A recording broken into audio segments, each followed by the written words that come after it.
well, go ahead. Okay.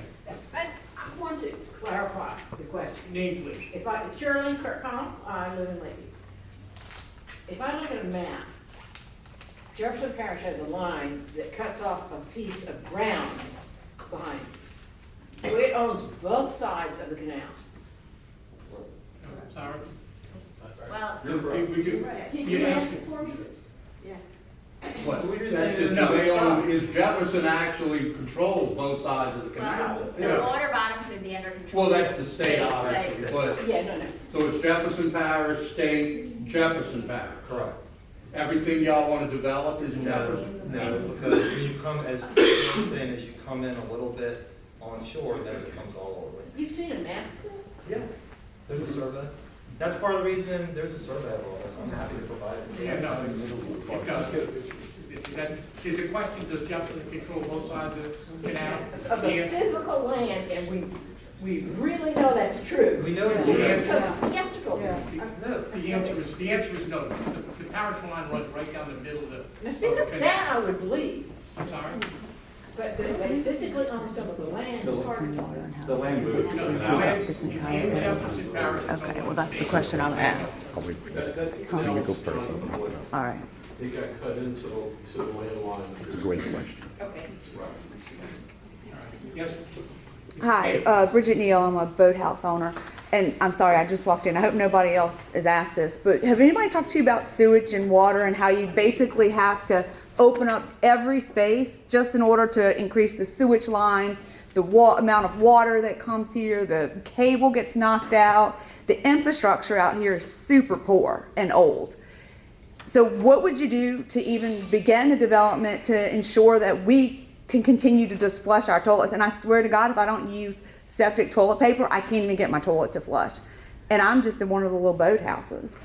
So they've CCTV'd the lines already. That was one of the requirements that I wanted to ask at the very beginning. Are you talking about, what are we talking about, power? Right over, no, the sewer and the water lines. Okay. Because that's, I mean, power is energy, that's not us. Oh, we don't want to Cable- talk about energy. Cable line, you're asking me the question again. I so I'm did. trying to answer.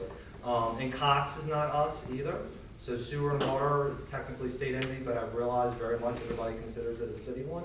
And so we wanted to see what the infrastructure is and what needs to be prepared and repaired. And obviously, one of the things that is important to me as we look at, again, to the questions about putting money into this area, if you're gonna have more development, then the utilities have to be able to have whatever the size is that goes in it. So I'm cognizant of that as we are making these repairs, as for us, the Sewage and Water Board to do it.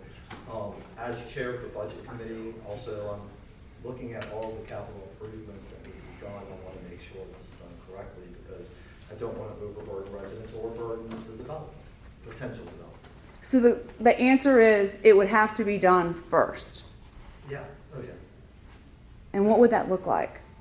How much, That- like that- digging that I up can't- and core, you know? I can't, I have zero. all right. Was there another question over here? Yes, sir. Yeah, so if, Scott Lytle, I'm over at Orleans Marina.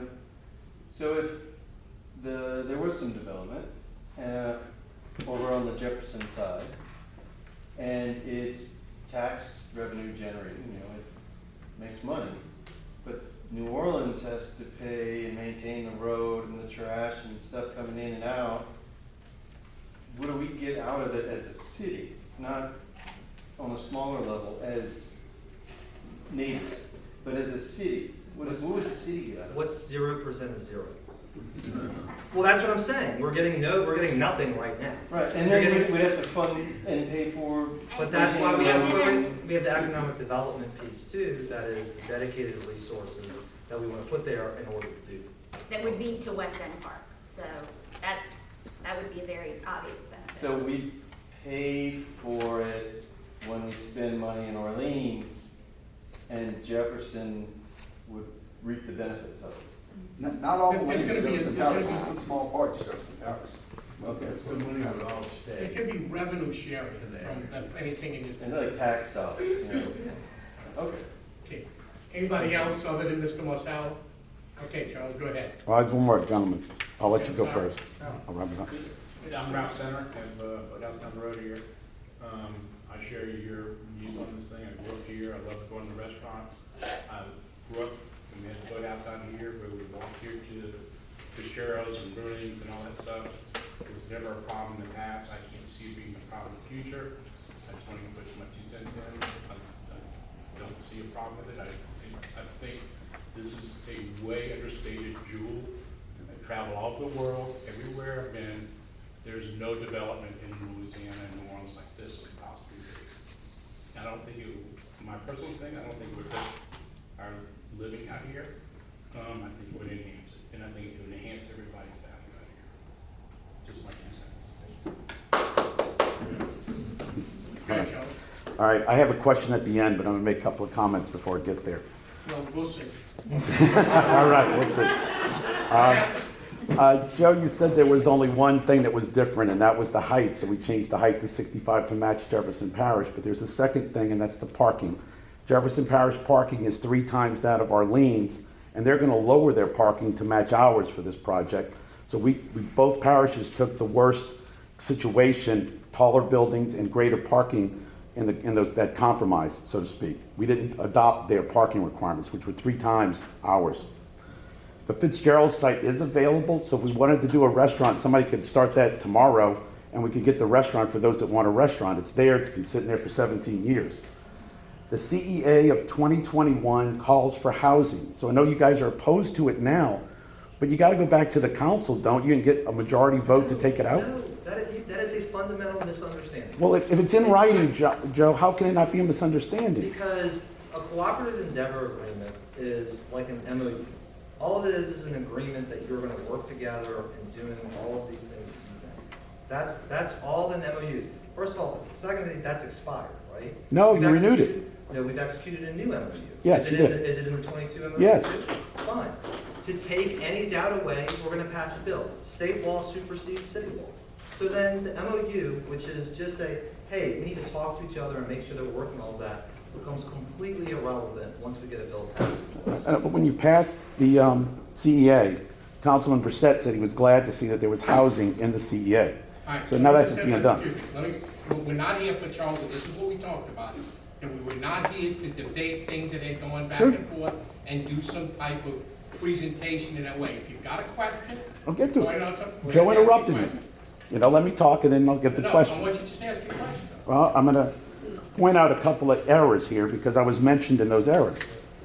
The 2009 agreement is in place, and I did talk to the attorney for the governor's office, and they said that has to be redone. So I know you said that you disagreed with me that you don't have to redo the Act 209 of 1906, but I got an email from the governor's office saying yes, it's going to say it would stop the CEA from going forward. The other thing is New Orleans master plan does talk in chapter 7 of keeping open space, especially on the river and the lake. So it seems like we're going against that by trying to develop this little area here. The feasibility study of 2017 did say that the area is saturated with restaurants. So we're looking at putting restaurants in, but we know that, and I used to own part of 6 restaurants, Copeland's. This is going to be a high-risk deal. I don't know who's going to want to jump in and risk opening a restaurant in this area. The other thing is that we know that there's $10 million in grants available right now for the next 5 years per Senator Cassidy's agreement. And the final thing is we did pass a tax where we taxed ourselves extra in 2019 for parks. So can we look at trying to get some of the extra money we're paying as property tax owners that went to the city of New Orleans for City Park and Audubon Park, maybe to come back to us if we need extra money? That's my question. Is that in the millage language? Yes.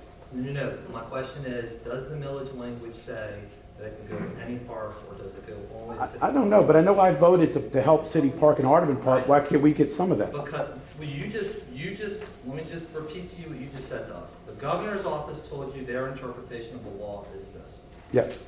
You cannot deviate from millage language to spend money in different ways. So we voted for something that doesn't help ourselves, but helps other people. That's not what I said. What I said was, what does the millage language say? The millage language says the money shall go to City Park and Audubon and Nord and Park and Parkways, or the city of New Orleans, then it's possible. But if the money it says it can go to parks, period, then that is a different kettle of fish. I don't know what the language says to be able to answer that question with certainty. All I'm saying is you can't deviate. For example, we can't take the police millage and use it to pay the fire. Absolutely. right? So it's the same. It was set in, I think it was those four entities. It was Nord, Parks and Parkways, Audubon, and City Park. So perhaps out of the Parks and Parkways amount. That would be, thank you. Anybody else? Do not see any other questions? What's next? Wait, hold on a second. Raise your hand, yes, ma'am. Okay, Miller, I just, what his point is that true that the Fitzgerald site is available for development right now? I just don't know the answer to that, honestly. Okay, I just wanted to, Yeah, I don't know the answer. okay. Okay. I mean, the only thing I would say, I'm sorry, the only thing I would say to that is, I think, and nobody wants to touch it as one piece, like, everybody's looking at it as a piece together. So who would be interested in doing one part, and doing another one? Well, I mean, one restaurant would only need one part. Yeah. I think what they meant was just available, it's not. But you said it was available, so I just didn't know if there's a lease available or.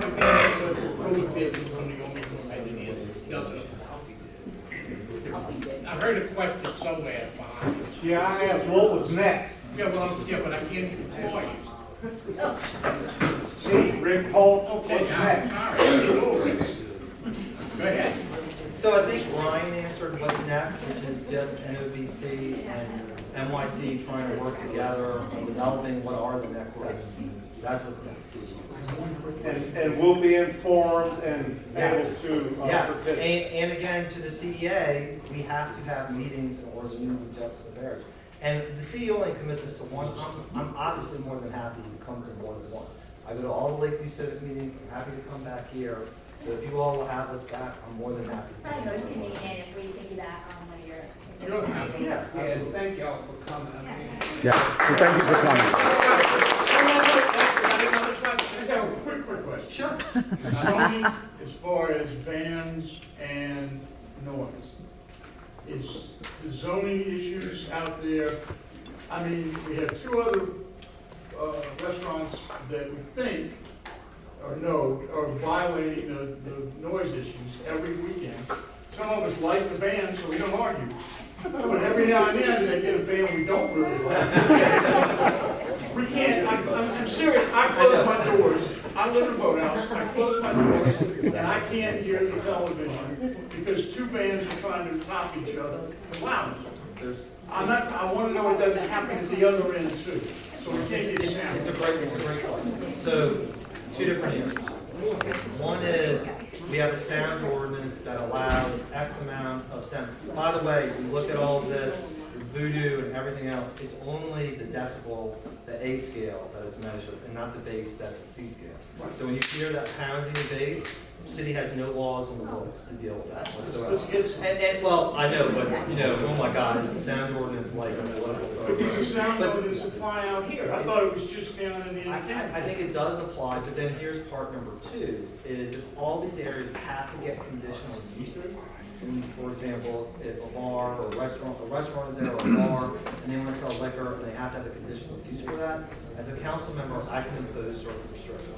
So you can have time, place, manner, all of those things. Now look, I don't want to make a front, I gotta go back and watch and see, but I do that all the time, and look, this is a fight between city planning and council members all the time. Because city planning wants everything to be permitted as a matter of right. We say, time out, I gotta deal with neighbors, and they're upset about how late something is open, how much security is there, how many parking spaces are there. So I get the ability to kind of turn the screws to developers a little bit to make sure neighbors are getting a fair chance to deal with that. All right, so any other questions? All right, let me make just a closing comment. And first I want to thank Joe and Stephanie for coming here tonight. Even amongst this small number of people, we've probably got three distinctly different positions. Full development, no development, some type of controlled or moderated development. I don't know what's going to be the outcome. I don't think, excuse me, sir. I don't know what the outcome's going to be, but here's what I think we all have to get behind. And that whatever development comes, or no development comes, it is done in a way that Rick has been talking about.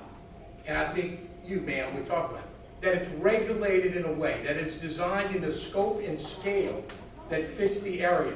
That the parking requirement is an appropriate parking requirement Don't worry about whether it's Jefferson or Leeds. What does this particular site need based on the use? I think if what we have is a development, recreational plus food and drinks, or just drink, whatever it may be, if it's regulated, if it's designed to fit in scope and scale, and regulated so you don't have the problems that Rick just described, and the revenue that has already been talked about that's going to be coming will be used to help with the burden, the extra burden that's going to be here between trash pickup, policing, road maintenance, that type of stuff, then it will do exactly what Ralph said, a great benefit to all of us.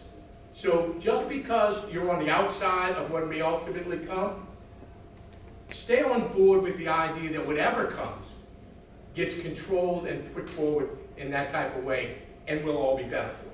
So, thank you.